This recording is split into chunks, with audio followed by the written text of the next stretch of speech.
یو شمېر کړۍ له څو پاکستاني شرکتونو سره په همغږۍ د نوري فایبر انټرنیټ ترانزیت انحصار کړی دی. د مخابراتو وزارت په تیر کې د افغانستان سري معلومات ته د ګاونډیو لاسرسی ناممکن نه بولي، خو وایي اوس مهال د پاکستان ترڅنګ بدیلې لارې پیدا شوي او سایبري فضا تر ډېره خوندي ده. سره له دې چې په افغانستان کې د مخابراتي او انټرنیټي شبکو چټکه وده د پام وړ بلل کېږي، خو د هېواد د سایبري فضا د خوندیتوب په تړاو تازه پوښتنې او اندېښنې راپورته شوي دي.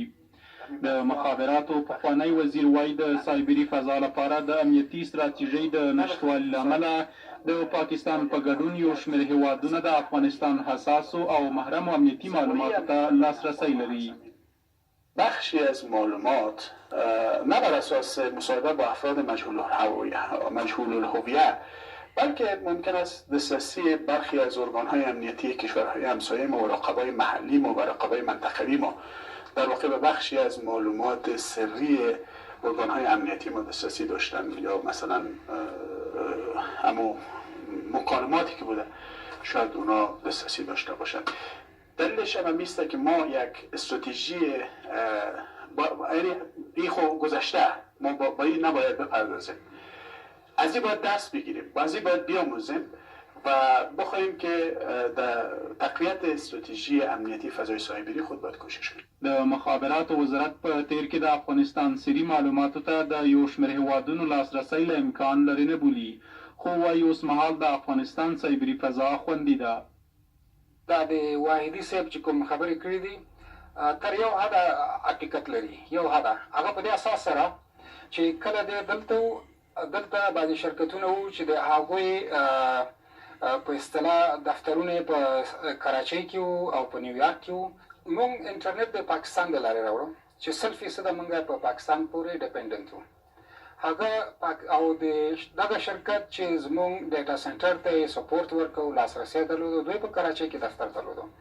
او دا حقیقي خبره ده چې په یو ملک کې چې هغه ملک استخبارات د افغانستان په خلاف وي، نو هغوی امکان لري چې لاسرسی به یې درلودی. خو زه درته دا وایم چې اوس هغه لاسرسی نشته، هغه موږ قطع کړی دی.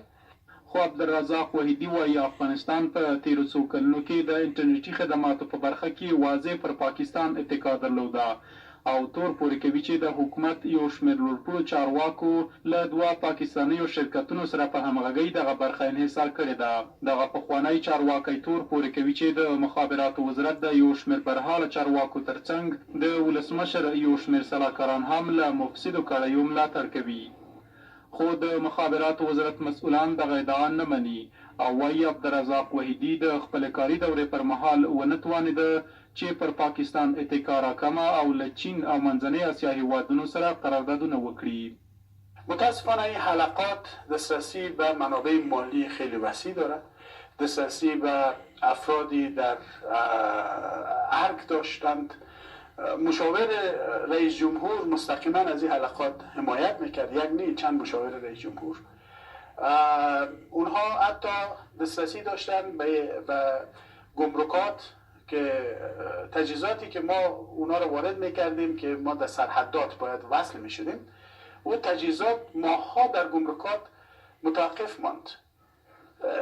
حلقه وسیع بودن، شبکه بسیار وسیع هستن، نه تنها در وزارت مخابرات و اداره اطلاع بلکه در سایر ارگان ها هم اینها دسترسی داشتن. چې کله د واحدي صاحب دلته په وزارت کې وو، دوی ونه شو کولی چې چین سره تفاهمنامه امضا کړي، دوی ونه شو کولی چې کرغیزستان سره د تفاهمنامه امضا کړي، او دوی ونه شو کولی چې ازبکستان او ترکمنستان سره تفاهمنامه امضا کړي. زموږ په راتلو سره د چین سره تفاهمنامه امضا کړه. موږ د کرغیزستان سره خپل قرارداد تمدید کړو د انټرنیټ چې هغه په اصطلاح قیمتونه نیم نم ښکته کړل. مخابراتو وزارت وایي سره له دې چې د سایبري فضا سلسل نه خوندیتوب ناشونی دی، خو په وینا یې داسې تدابیر رامنځته کړي چې د افغانستان سري معلوماتو ته د لاسرسي مخه تر ډېره بریده نیولی شي. د امریکا لخوا